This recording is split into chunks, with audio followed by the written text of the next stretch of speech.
नमस्कार। आपका अखबार के इस अंक में आपका स्वागत है। मैं हूं प्रदीप सिंह। राजनीति में बाजी पलटते देर नहीं लगती है।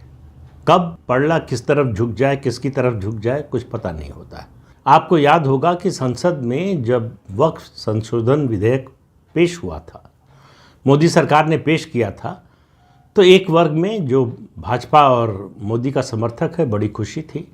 लेकिन जैसे ही उस विधेयक को जेपीसी को यानी ज्वाइंट पार्लियामेंट्री कमेटी को सौंपा गया तो तमाम लोग निराश हो गए और भाजपा विरोधी दलों में खुशी की लहर दौड़ने लगी। उनको लगा कि हमने मैदान मार लिया, हमारी जीत हो गई है। और बीजेपी समर्थकों में निराशा छा गई। लोग सोशल मीडिया पर लिखने लगे कि सरकार डर गई, सरकार पीछे हट गई, अब ये ठंडे बस्ते में चला गया, अब ये कभी नहीं आएगा।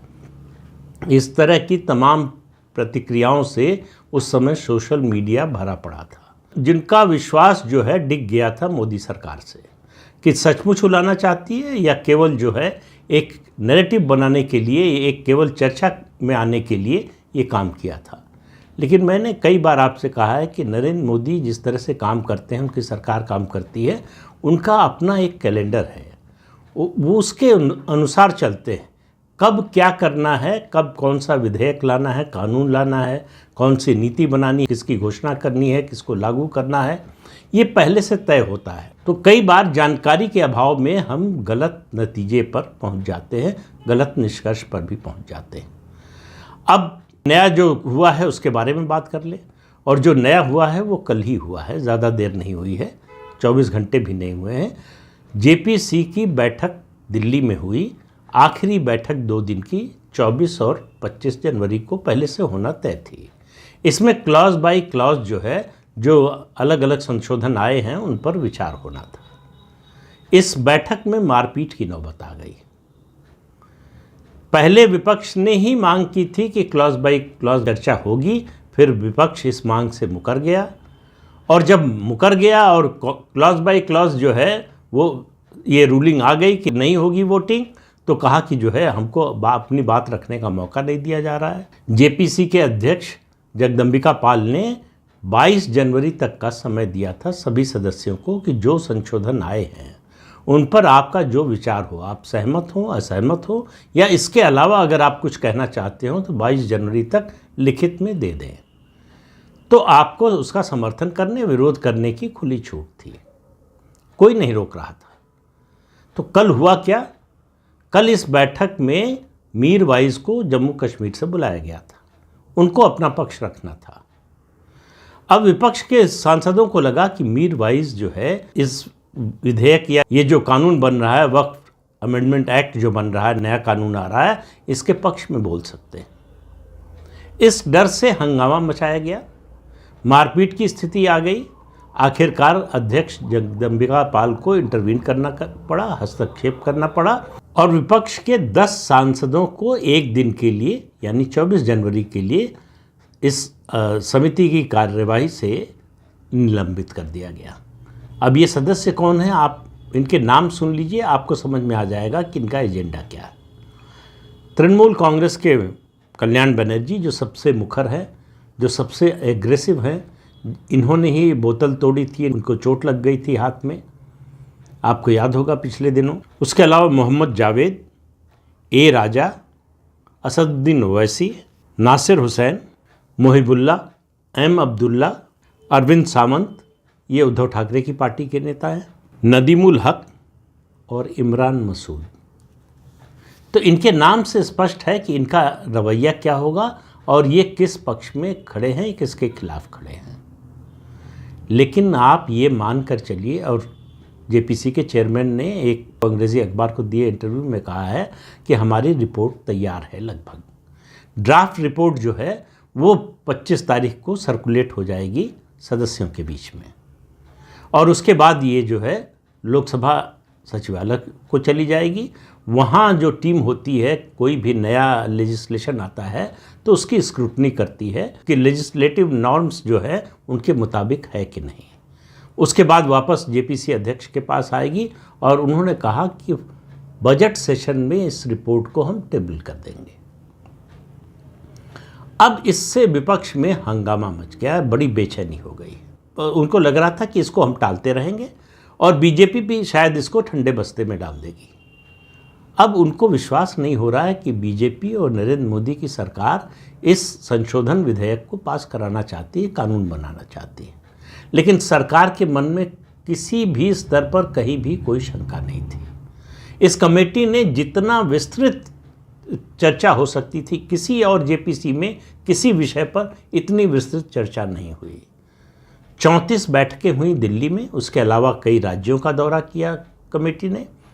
24 स्टेक होल्डर्स से बात की, इसमें इस्लामिक स्कॉलर्स से बात की गई, हाई कोर्ट के पूर्व न्यायाधीशों से बात की गई, वरिष्ठ वकीलों से बात की गई और उसके अलावा मुस्लिम पर्सनल लॉ बोर्ड के सदस्यों से बात की गई, जमायत उलमाए हिंद के सदस्यों से बात की गई।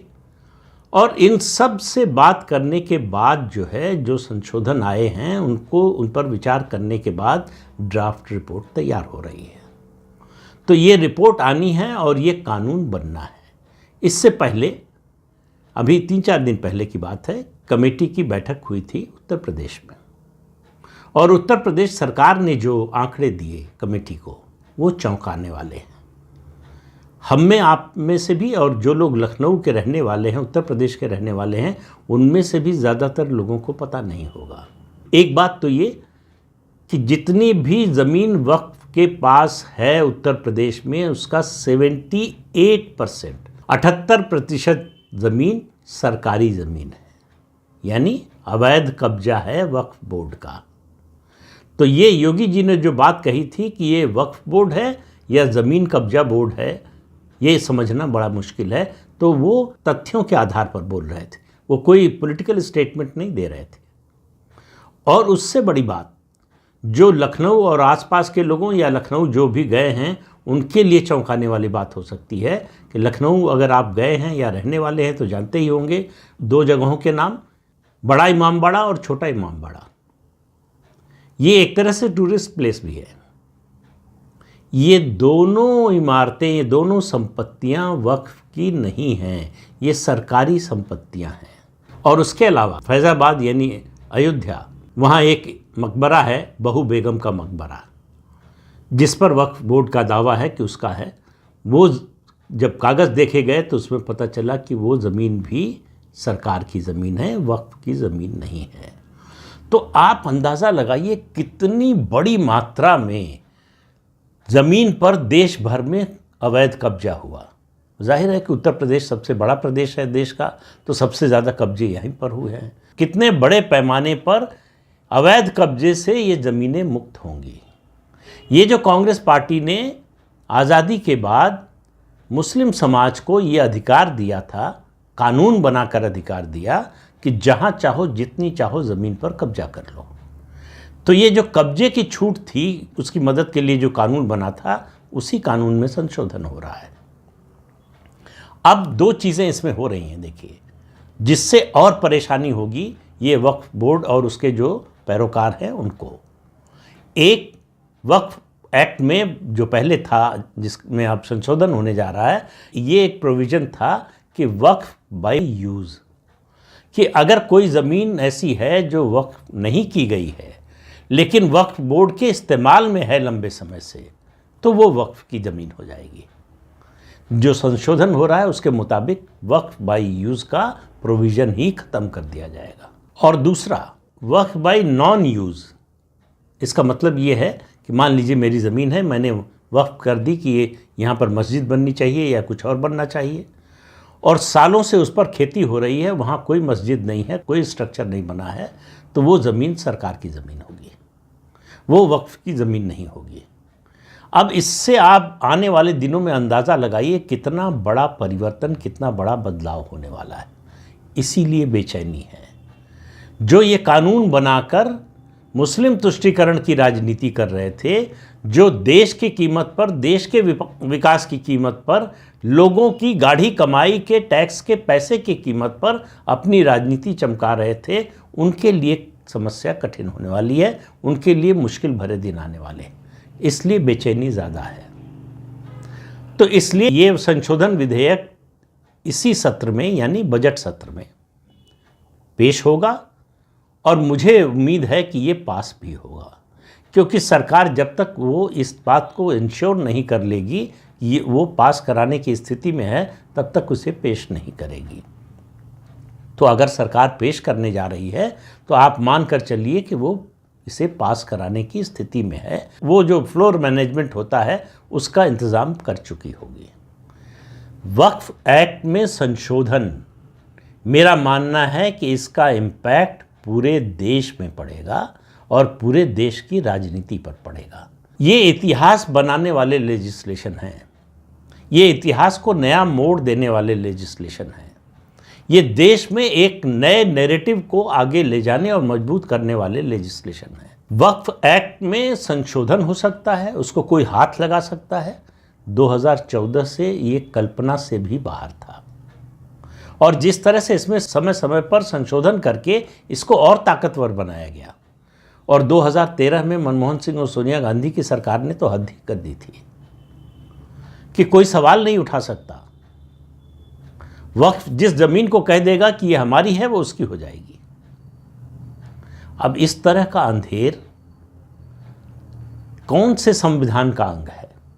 राहुल गांधी जो संविधान लहराते हैं उसमें कहीं इसका जिक्र है क्या? कहीं इसकी बात कही गई है क्या? लेकिन आपने कानून बना दिया इसके लिए।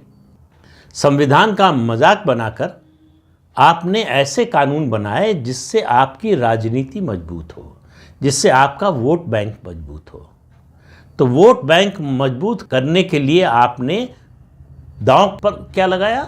देश की प्रगति को। ये ज़मीनें जो खाली होंगी, जो फिर से सरकार के कब्जे में आएंगी, जो सरकार की ही है, इन पर डेवलपमेंट का कितना काम हो सकेगा? क्योंकि देखिए, देश कोई भी हो, ज़मीन तो बढ़ने वाली नहीं है। ज़मीन एक ऐसी कमोडिटी है जो कभी बढ़ नहीं सकती है, वो जितनी है उतनी ही रहेगी। सवाल है उसके मैनेजमेंट का।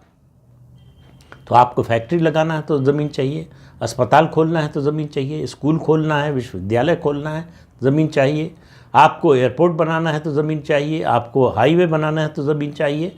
तो डेवलपमेंट के, ख़ास तौर से इंफ्रास्ट्रक्चर के डेवलपमेंट के लिए, हर काम के लिए आपको ज़मीन की ज़रूरत है। तो ज़मीन आप नई तो पैदा कर नहीं सकते, ज़मीन कोई फैक्ट्री में तो बनती नहीं है।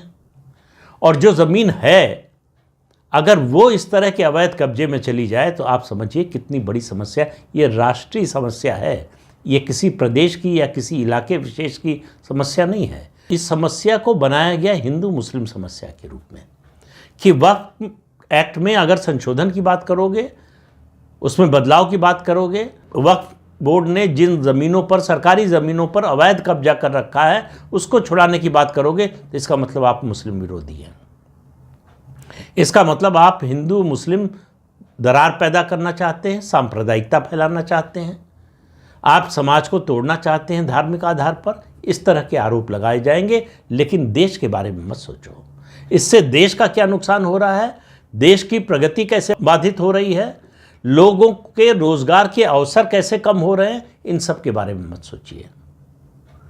सोचिए तो क्या सोचिए, आप मंदिर मत बनवाइए क्योंकि इससे रोजगार नहीं आता। आप महाकुंभ का आयोजन मत करवाइए क्योंकि इससे रोजगार नहीं होता।